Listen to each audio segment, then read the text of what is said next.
দাঁড়ান, কি ভেবে আপনি এই অ্যাপটা খুলেছিলেন? এইটাই না, চলো একটু 5 মিনিট স্ক্রল করি, তারপর কাজের কাজ করব।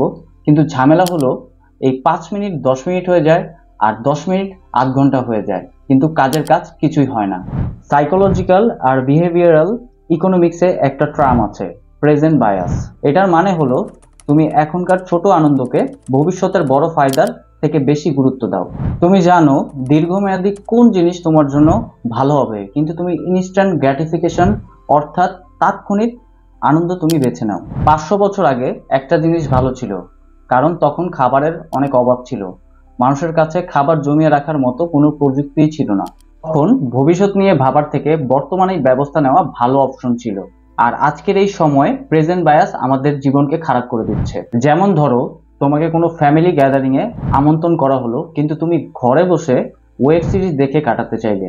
ফোনে তোমার বাবা মার কল আসলো, কিন্তু তুমি হোয়াটসঅ্যাপে ব্যস্ত হয়ে সেই কল রিসিভই করলে না। এখন এই প্রবলেম কাটানোর দুইটা রুল।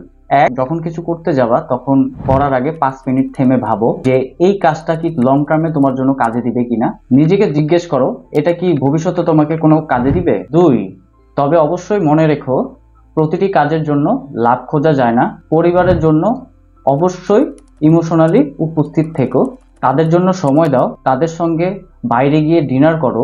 আর যদি তুমি দূরে থাকো, তাহলে অবশ্যই কল ব্যাক করো। আর শেষ কথা মনে রেখো, long term happiness is greater than short term pleasure.